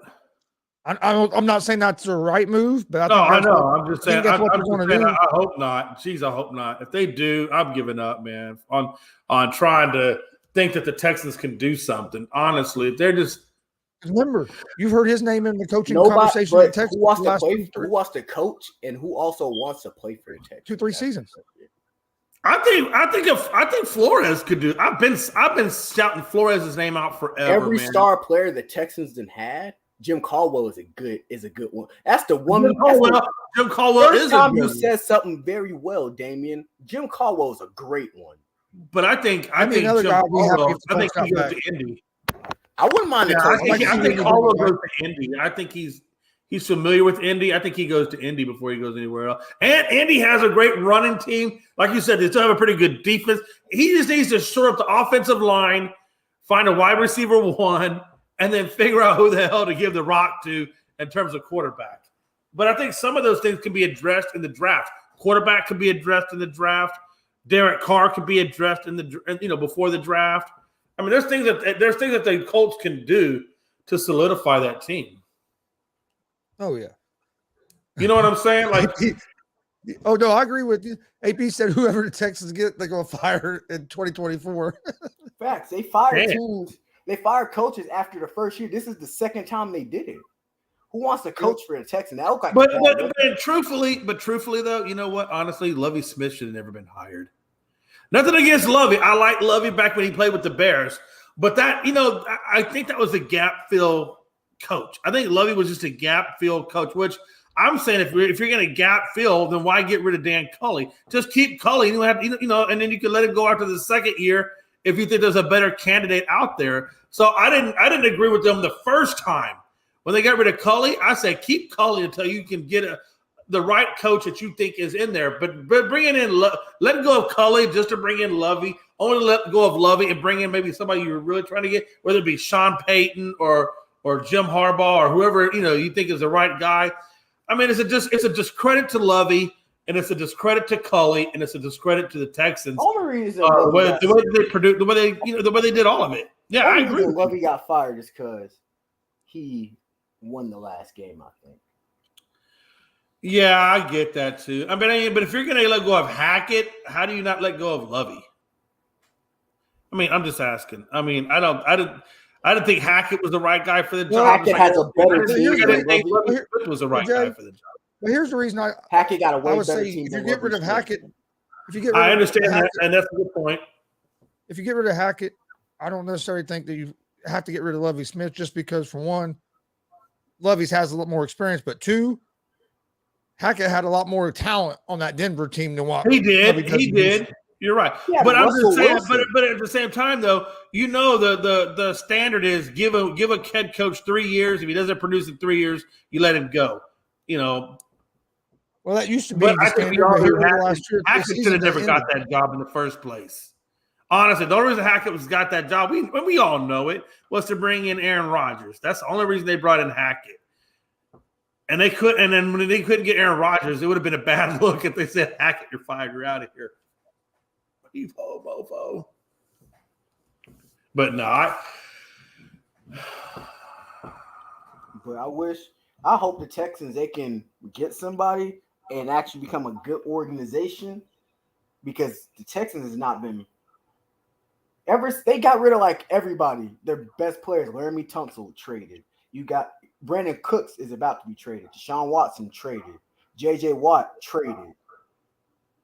D Hop traded. hey, put that quote by, because I can see where he's coming from with that. He said, I think the Texans hired Lovey because he's black and they're trying to be good for the NFL after the Watson drama. I think that's part of it. I think maybe Lovey was a deflector from what was going on with Watson and the Houston Texans involvement with that. So maybe they use that as a way to deflect away from the whole Watson situation, and then also appease the Rooney Rule. And then I think they figured after Lovey they could go for the coach maybe they really want. So what he's saying does make sense to a certain extent. Maybe. Yeah, but I can agree with that. I didn't never thought of it in that way, AP, but that's a good way to look at it. I get that. And I think there's probably some PR guy talking to the McNair family saying, hey, look, right now you got this really shitty PR going on with Deshaun and the whole scandal. You need to distance yourself as far away as you can from that situation. And the only way you can do that is by misdirect. But they made themselves look bad. You know what I'm saying? They still made it so worse because RG3, I seen a post on Twitter. It was like a couple of days ago. RG3 posted, you fired 2 black coaches after their first year head coach. Cool. That's my only thing about that is, if they was all about a minority coach, why didn't they just keep cool? Because they fired 2 black head coaches in their first year. That's gonna give more of a wandering eye. And then imagine if the Texans suck next year, or if they find a coach they like and he stays next year. They're gonna look at it's gonna be. They're screwed either way. Yeah, because they keep making bad decision after bad decision. They're by far, in my opinion, the worst ran franchise in sports. And I remember when that team first came into existence, before they even had players, when they only had uniform designs to show you, they did a press conference. I'll never forget that press conference that they did. And that's back when Charlie Casserly, if you don't know who Charlie Casserly was, he was their first general manager of the Texans.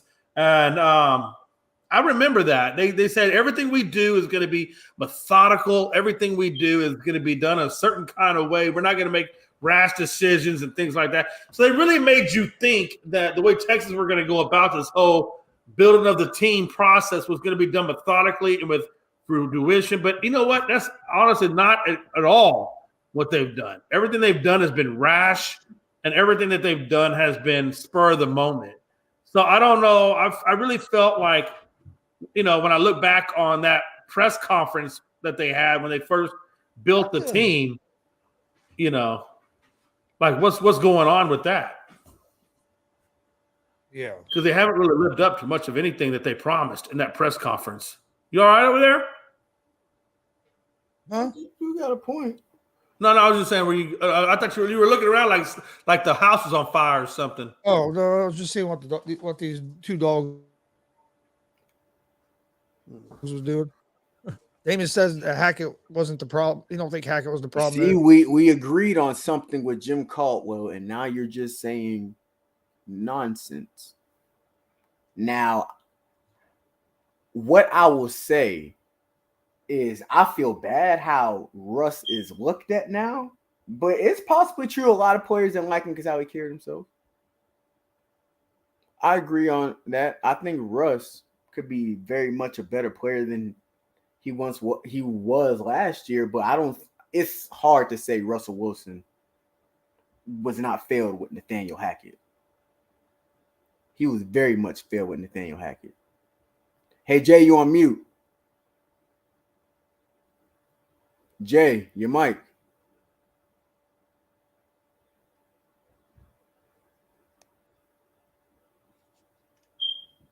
No, I was just saying that I felt like the problem with the Broncos goes higher than, like you said, Hackett. I think it goes all the way to the front office with this new ownership group coming in, and everything they've done from the top all the way down is horrible. Because if they really wanted Aaron Rodgers. You're gonna get shit at the bottom. You know what I mean? The offense was made for Aaron Rodgers. They really wanted Aaron Rodgers, and Russell Wilson is not a pocket quarterback, and Nathaniel Hackett didn't want to move him around and have him improvise.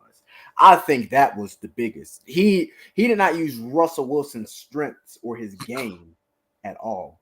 Because you don't suck if you're a 9-time Pro Bowler and a Super Bowl quarterback. Nobody can just say I think the Denver Broncos put all their eggs into that one basket that had Aaron Rodgers. Now they have to make it work with Russell Wilson because of that contract. Oh, absolutely. Russell Wilson I believe even Russell Wilson said, yes, I got to play better. He said, yes, I give my all every game, but he even said I had to play better. I've played. Well, if your all sucks, how much better can you get if that's your best? Yeah, Russell Wilson even said he sucked this year. So, and that's like, that's such a stereotypical comment, right? Oh, well, I know I played, but I gave it my all, but I still sucked. I've got to do better. That's like a generic PR comment. Tell me what you fucking really think. Russell Wilson, he's not a guy that's going to just. I was going to say, when has Russell Wilson never came out and said what he thinks? He's always been a typical. And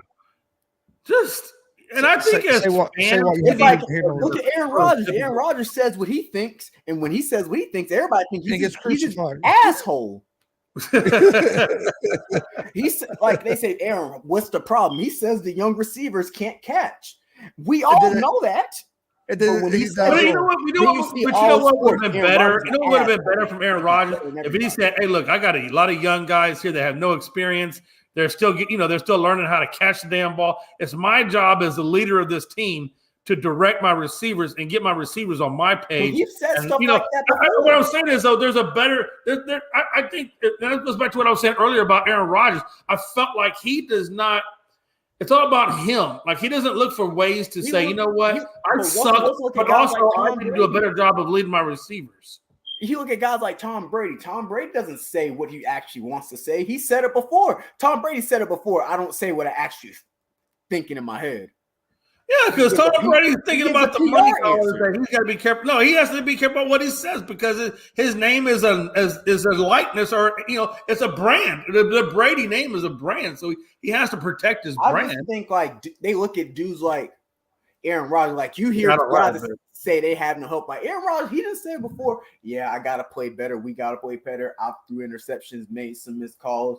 The wide receivers dropped some passes that I gave to him. He says stuff like that, and you hear dudes say Aaron Rodgers. All it is he's a selfish guy. He never want to say he played bad. Like, he literally said out his mouth he played bad too. Like, I'm pretty sure if you ask him that game, there was games against the Lions that he plays. Like, for example, the Romeo Dobbs where he just threw it in his hands. You look at stuff like that. Not as bad, not as much now. I think Aaron Rodgers, I think quarterbacks, I think Russell Wilson, what can he say? All he can say, he can't say. All Russell Wilson can say is, "Oh, I sucked." That's the only thing he can say. Well, that's true. That's true. There's no excuse with Russell. So, only what he's gonna say, I give my all. What you want him to say? What people want him to say? Hey, I played horrible. I sucked.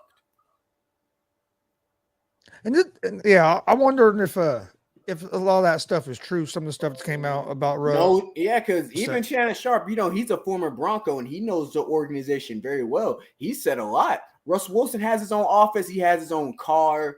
He has his own names in car. Like, he got one for his quarterback, wife, and all. Like, Russell Wilson got his own parking spaces. Yeah, own parking spot, his own office away from the team. He think he's better than the team. And, dudes think you're not better. You're not that much better than everybody. Then you come here, Denver, and you stink up the joint. And now they're like, "Where's this guy?" Why would you want your office away from the team? I mean, like, what is the point of that? Like, I didn't know the quarterbacks have offices. I thought they had lockers. That's the thing. I didn't even know quarterbacks had offices. I never thought a quarterback had an office. I never heard of Tom Brady, Peyton Manning hanging out at their office. Yeah, I never even heard Aaron Rodgers, the guy that cares about himself more than anybody. Like Jay said, I never heard him even have an office. No, that's weird to me. That's weird that you have an office. I get if he wants to have an office, maybe if he has other business opportunities out there. But I don't know. Maybe if Tom Brady asked for an office, I would be like this. You know what? Hey, look, if Tom Brady asks whatever he asks for, you know he's going to get. So let's. But Russell Wilson, I'm like an office, parking spaces, like. But you know what? What I love about Brady though is the fact that Brady gives up a lot of his pay. So they could bring in other players to make that team great. Brady acts like one of the guys. That's why everybody loves him. That's true. He was one of the boys. Yep. Brady's one of the boys. Peyton Manning was one of the boys. That's what I was going to say. Peyton was the same way. He hung out with the guys outside of football, and he was friends with his team. How much of I ain't gonna lie, how much off the field, he's a terrible human being. Brett Favre was one of the boys to his teammates. That's why they loved him. Like Russell Wilson, he really thinks at one point he probably I think this year's a humbling experience that he was just the quarterback. Like, I'm a quarterback. I don't need to be with you guys. Like Peyton Manning, Tom Brady, Brett, Aaron Rodgers' best friends is Randall Cobb on the team. Like they even got teammates. They're like, you never hear. Like you hear some teammates that say Aaron Rodgers is a real good guy. You hear some say he's an a-hole. Like Russell Wilson is just everybody's saying thing about Russell Wilson is he's just a quarterback. He doesn't think of himself as the team.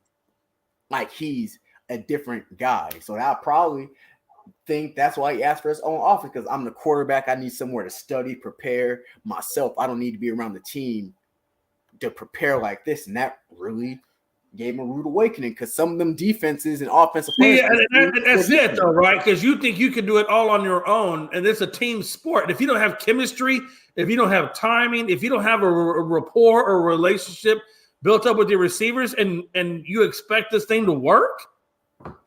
Now I think he's going to be more team friendly. I think this is a humbling experience for him, and I think he has to bounce back because I'm not going to lie, you can't play worse than he did. So. He's going to improve, and I think the Broncos are going to be. Well, I'll tell you where Russell Wilson's office needs to be. They don't need to be in no damn building. His office needs to be on that damn field, getting together with these. He don't need an office. No, first thing I get your coach together. First thing I'll do, the parking spaces and office is done. Like them are gone. It's my office now. That's my second office. Like no, because I'll say if you performed like that. You can't get no office. Office? You want a freaking office? How about the unemployment office? That seems to be pretty nice. Then he asked for parking spaces for he has 3 or 4 different parking spaces.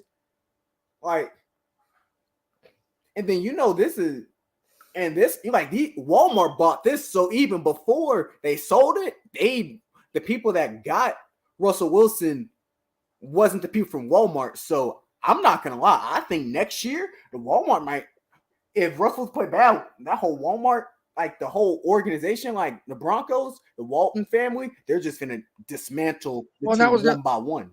Yep. And that was everything with Hackett. Hackett was there before they took ownership. Yeah, he didn't hire that's another thing. I think they're going to bring in their own coach because of the contract. They have to give Wilson at least another year or two, but I can see them moving on from him, I think Sean Payton their guy could possibly go to Denver. And I hate to say that as a Los Angeles Chargers fan. He's the only guy that they literally.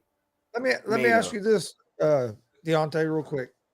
Would you rather the Chargers make the playoffs this year like they have and lose out on Sean Payton because they decided to keep because they decided to keep Brandon Staley, or would you rather miss the playoffs and got I'd rather miss the playoffs, tank, and got Sean Payton. I'm not even gonna lie to you. as a fan, I know people like we have a chance, not with Brandon Staley as our coach. We don't have as Joe Lombardi as our offensive coordinator, God himself. If we make a run, that is nothing but Jesus Christ himself, because we didn't deserve it. We don't deserve it. The only reason, because I pray every night. If we can just win this wild card, I like our chances in Kansas City. I pray every night for us to just well, listen, that's the problem. You might need to go to church, go down to the altar, and hold hands with everybody and pray as a collective unit if you want that to happen. I don't think your prayers alone. I'll let you know if we. Matter of fact, you might want to pick your best jersey and lay down in the baptismal, and maybe you could be born again. Matter of fact, go get Herbert. Put Herbert in a baptismal, and maybe, just maybe, you might get that. No. I told myself, I'm not going to lie. If we lose the wild card game, I'm not going to be as hurt because I'm like, all right, stay. Wait, and who you and the Chargers have who again? I know there's Jackson. If we lose that one, I don't care that much. We lost. But if we win and then we go to Arrowhead and lose 3 straight games in a row, y'all might not see me for a good little minute. I did see the I'll be butthurt. Damien says that the Cardinals have requested to interview Ravens director of players personnel Joe Hortz, but also saw that for their GM job, but also saw that they requested to interview Sean Payton. But the Bears were going after one of the guys out of the Big Ten. Yeah, Bears got the former Big Ten president. Yeah, I'm about to say there was a couple of names that were getting moved around. I got a question. Don't you have to trade for Sean Payton? You have to give him a draft pick for him. Yeah, who has enough capital to trade for him, though? I don't think the Broncos do. Some kind of compensation, depending on what it comes. The Saints got compensation, yes, but I don't think the Saints. I think the Saints were going to get compensation, but I don't think the Broncos have enough for the Saints to give them Sean Payton. I mean, but who's really going to have enough? The bottom feeder. I think they want at least a first-round pick this year. I honestly believe that. I think they want 2 first-round picks this year. Well, the only team one of the teams I know that has that would be the Houston Texans. They have the first, and they have the. I think it's like a mid or lower level, 27 or 28, somewhere around there. I don't think they care about where at because I think it's so late. I think they'll at least want a first rounder and a second rounder. That's why I said, and that's why I said I like my Chargers chances because we can deal with the 3rd and 4th, and we can build up. Look, we don't care about no damn irrelevant Chargers. Damn, we don't care about the irrelevant Chargers. Okay? We don't care. We don't even care. Look, your own damn city didn't want you. That's why you're the transplant team, okay? When's the last time you see the Cowboys leave Dallas? Does that ever happen? Probably not. I hate these bottom feeder irrelevant people coming here talking their shit. You want me to tell you something? I honestly think we left Los Angeles and we got the same amount of playoff wins as you guys got the past 20 You know what? It doesn't matter, but we're still relevant. Did you know out of the top 5 grossing games in the NFL, Cowboys were in 4 of the top 5 gross. So the NFL shoves them in our faces. We don't care about what the Chargers because the NFL shoves them in our faces. It's like putting the Broncos on primetime last year. Well, maybe they do. Maybe you should take notes. Remember how the Broncos be a better team. Bronco games were on primetime television. That's how they do that. I'm just asking if you can be a better team. Can you be better? Can you do better? Can you guys be better? God, I hope so. I'm trying. I hope so too, man. We're not. Yeah, like I just think we're. Hey, listen, man. Team. Hey, I don't even care if we get to the Super Bowl. I don't even care if we get to the Super Bowl. If we just make it to the NFC Conference Championship game, you think we're not trying? You guys haven't. Can y'all make it to the divisional? God, I hope so. I'm trying. Then I gotta hear. Hey, I gotta get past Tampa Tom before I can commit to that. You know what? We gotta say right now, we can get past Tampa Tom. Okay, we can. God, that's a new name. I'm giving him Tampa Tom. We can beat Tampa Tom though. It's a different. Mark my words on that. Yeah. Oh, by the way, I am actually going to patent that name. Let me ask you guys this: which team? Since I don't have a team in my favorite team in there, but who has the harder game, the Cowboys against the Bucks or the Chargers against the I think Chargers against Jacksonville. Yes. Thank you. Yeah, I definitely think Chargers against Jacksonville. Jacksonville is going to come with it. I'm telling you right now, Jacksonville is going to come with it. I just wonder if the Chargers are going to be prepared to deal with what they're going to face. We're most likely not. I'm not going to lie to you. We're just going to say, "Hey, Herbert, you got this," and he's going to say, "Of course, coach," and he's going to lead us. That's how it's been the past whole season. Yeah, Herbert, and that's what it's going to take, though. Herbert, lead us, okay, coach, and he does it. I don't think it's going to be any different.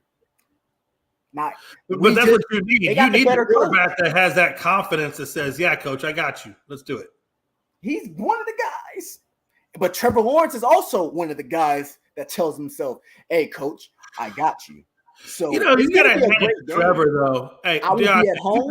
I would not give bad props to Trevor, though. I'll be at home. I would not be at no bar, no lounge, no nothing. Because if they lose, I want to be to myself. But no, seriously, hey, look, you got to give Trevor Lawrence his props, man. I do. This dude comes into the league. Bro, he comes into the league and he gets Urban Meyer as his first NFL head coach. Oh, by the way, Urban Meyer has no NFL experience. And then Urban Meyer comes in and does what Urban Meyer does. And yet Trevor Lawrence still has the capacity to keep it professional, come in the next year with Peterson and then make the playoffs. I mean, come on. Give this man some love, man, because he had a shitty beginning, but it really is turning out to be an excellent beginning. Our coaching staff was so bad when Herbert was a rookie that Tyrod Taylor started over him. That's all I'm going to say. Yeah. All I'm going to say. This year, I think Trevor Lawrence is consistent. He's balled out this year. But I'm not going to lie about that. Justin Herbert, you got to realize Mike Williams, Keenan Allen, Rashawn Slater, his whole defense, Daniel Parham, Gerald Everett missed some games. Justin Herbert's missed half his team the whole year. Let me ask you something, and Deontay. He's won 10 games. Let me ask you something, Deontay, because that's true. Hey. This is professional sports. Justin Herbert, second in the league in passing yards. He's in the first 3 seasons. He's Deontay, he was trying to ask been the best quarterback in the past 3 seasons ever. Yeah, he's number 1 in passing touchdowns, passing yards, second in passing yards per game, and passing TDs. Yeah, he's the only quarterback to throw for 4,000 yards his first 3 seasons. Last year, he was the only quarterback to go back for back 30+ touchdown years. This year was a down slope. He has the most total touchdowns in NFL history as a quarterback. What in God's green earth Trevor Lawrence can do to compete to what he did? His first season, he had a shitty. Anthony Lynn wasn't a good coach. Shitty coach. With Mike Williams, that was banged up every year. He just showed up 2 years with Herbert. You had no tight end play. Hunter Henry barely missed games, and you had Melvin Gordon missed half. And you got more excuses than the man at the unemployment office. What the hell? And he went 7-9. Oh my God, worries me. 7-9. Worries me. I've got freaking Mike Lawrence had Urban Meyer, coach, and I got Jerry Jones. 2 games. Give up a GM spot, and you want me to feel bad for you? I don't feel bad. Trevor Lawrence and Herbert. Trevor Lawrence, his rookie year, talking about he had a bad rookie year. Yeah, he won 2 games. Herbert won 7 when his rookie year, and he didn't even start the first 2 games. Guys, I want you to listen. This is what losers sound like. I want you to listen. No, hold on, guys. This is educational hour. This is what a person who loses sounds like. Okay, continue, Mr. Deontay. You compare Lawrence with Herbert. Honestly, you compare Herbert with a lot of these quarterbacks other than Joe Burrow and Patrick Mahomes due to the fact none of them never won a Super Bowl. None of them haven't won yet. What about Josh Allen? We're not comparing against Josh Allen? Burrow's been. Josh Allen's best.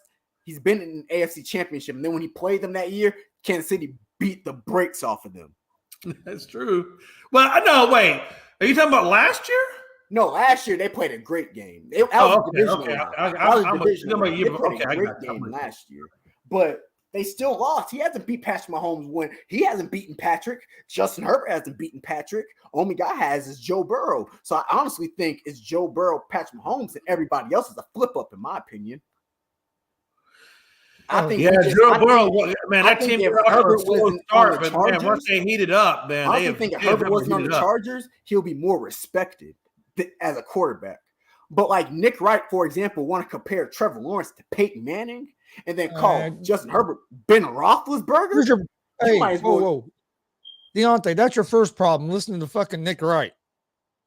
I ain't gonna lie. I was just watching a reel. I was on Instagram watching a reel, and I'm like, I know when I hear about Justin Herbert, I'm like, I want to hear what they got to say. I want to know what that dude cares about. These guys all he cares about is the damn Kansas City Chiefs, LeBron James, and he loves Trevor Lawrence. He thinks Trevor Lawrence. So he's skewed. So he's kind of his perception is skewed a lot. Okay. You got dudes saying you got Shannon Sharp. Watched any of his stuff, Jay? No, I guess I've been hearing about this Nick Wright. I guess I'm gonna have to start watching. It's awesome. He's buff. He's honestly he's in par with Skip as terrible takes. Oh, is he really?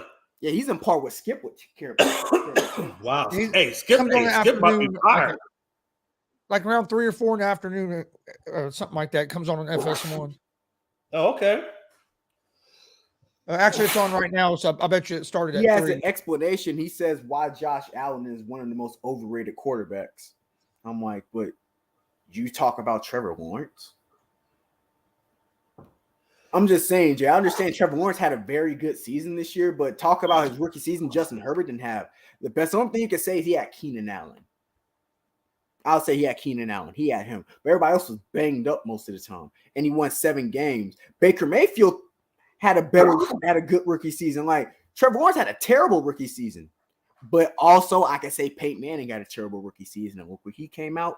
But Trevor Lawrence about to show me that he's better than Herbert. And he hasn't shown me. There's only let's go ahead and get the final thoughts, fellas. That was my TED talk. I'll go last. Or I'll go second. Deontay. It's about time for me to jump on, get ready for my other show. Deontay, let's go. Final thoughts, baby. That was my TED talk about Justin Herbert. I know you guys gonna think I'm a biased Chargers fan. No, I know there's guys that think Justin Herbert. There's guys that I think Justin Herbert's not better than, or I will understand why they'll pick Justin Herbert. Like Josh Allen, I'll understand why.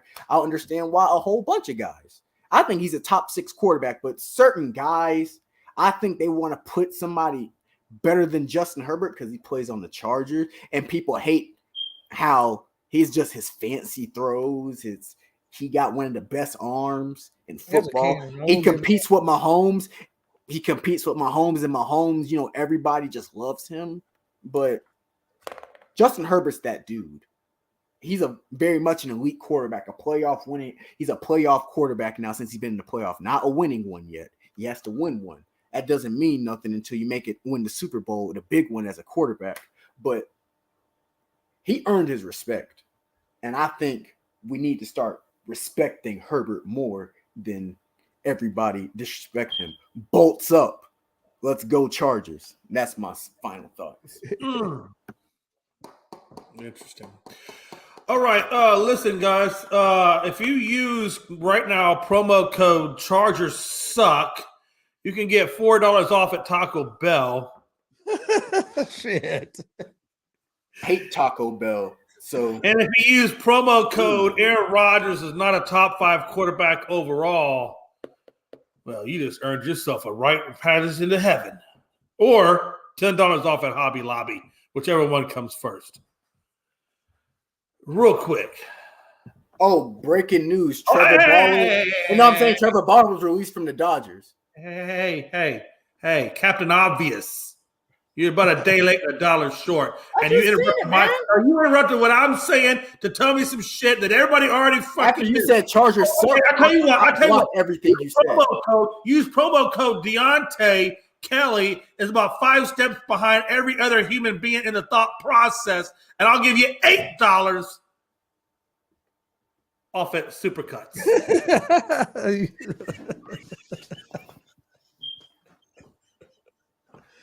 Oh shit. No. Hey, but honestly, final thoughts are I think it's going to be an excellent game of football come this weekend. And don't forget, Houston Cougars are your number 1 team in the AP poll. My question is, how long will Houston Cougars retain the number 1 spot in college basketball? They're very good this year. Shout out to the Cougars. They're very well. I like how they shout out, play this year. seriously, for real. Shout out to the Cougars.